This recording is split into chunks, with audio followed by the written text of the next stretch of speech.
Hello there. Hope you're having a nice day so far. My name is Eric. I am currently a senior in electrical engineering at the University of North Carolina at Charlotte. And today I want to share with you why antennas and communication systems are my passion. And hopefully you'll find it as interesting as I do. Today's topic is going to be related to radiation patterns. I really want to give you a high-level overview of just kind of antenna theory as a whole. Radiation patterns will be kind of how I do that.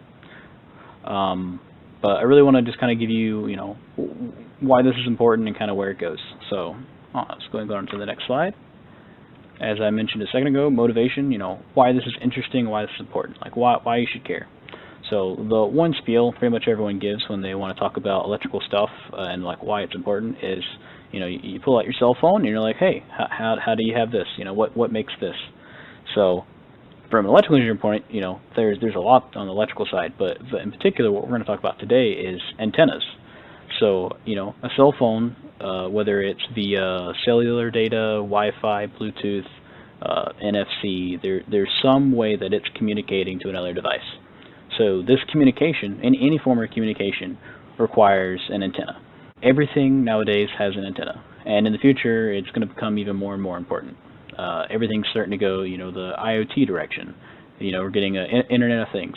So, you're going to have smart homes and smart cities, things that are automated and easily controlled, wired or wirelessly. Just the fact that this is really large, broad, encompassing application. Also, just the idea that, communication wirelessly, like this is how your car radio works. Like if you really think about it and you try and kind of analyze it, it's kind of magical. Someone talks into a microphone somewhere far away, and then somehow it just appears, in front of you. Like, obviously, it's not actually magic. We have explanations for it, but they're really beautiful and interesting how, it works. So hopefully, that'll pique your interest. You can go investigate that further in depth and try and really get an understanding of the beauty of that. Okay, so I'm going to go ahead and move on to my next little slide here. So we're going to talk about the technical meaning of things, and then I'll give you kind of a rundown of what that really means. So I'm just going to go ahead and read off this definition real quick.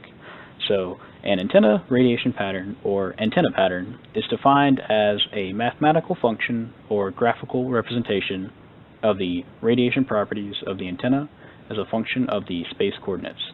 In most cases, the radiation pattern is determined in the far field region and is represented as a function of the directional coordinates. Radiation properties include power, flux density, radiation intensity, field strength, directivity, phase, or polarization. Okay, so that was probably a good bit of jargon that you may or may not have gotten. So an emphasis I want to put here is on the graphical. So ideally in any kind of field this can really apply, whether it be engineering or not.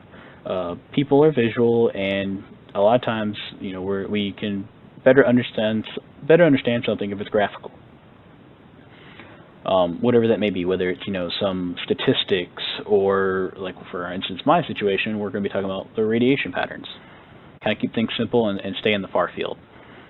Radiation properties, those are the different aspects of an antenna. So the direction that it's pointing in. So like how well it works at like the stereotypically the whole bunny ears on the TV. I don't know if you have seen those or not, but back in the day when you had the bunny ears on the TV, you had to kind of move them around and kind of point them in the right direction to get the signal. So it would increase your range, or not really increase the range, but it's more like you had the point it in the right direction, the directivity, to get it to work. So things like the directivity, or how strong your antenna is, how efficient it is, if it's wasting power, different little properties like that.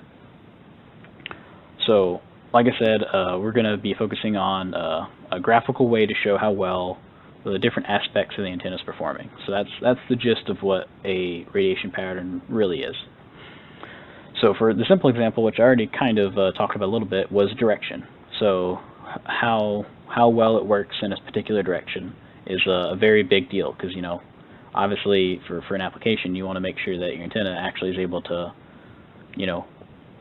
send the signal to where you want it to go. So if you have it pointing the wrong way because you don't know what the direction looks like on the graph, then it's not going to work. So this graph below is going to give us kind of a simple example. So we have what's called the main lobe, and the main lobe is the direction that you're actually intending the signal to go.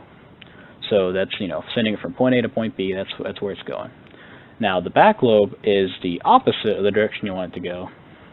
And sometimes you want to try hard to mitigate that. Sometimes it's not necessarily a priority, but it's the opposite direction of the main lobe, but like definitionally. And then you have the side lobes, also known as minor lobes. And basically those are just any other lobes that exist that aren't the main or back lobe. And they basically just show that there is some signal going in other directions. Like it does work in other directions, at least some, but not anywhere close to as much as the main direction, the main lobe. Okay, so now that we've got some kind of technical definitions and ideas and concepts out of the way, let's move on to the next slide. Well, still a little on the technical side, but we're getting to the fun stuff in a second. So linear versus logarithmic. So this is important. So engineers, mathematicians, and scientists alike will use logarithmic scales to better graphically analyze and show things that are of very different sizes. So the image on the left here and the image on the right are actually the same graph. They look very different, but they're actually the same. So if you can see down here on the left picture, the very bottom, it's kind of really small, and it's really hard to see here because it's so small in comparison to this very large lobe here. And this is on a linear scale. But if you put it on a logarithmic scale, those really small things at the bottom actually become much larger graphically.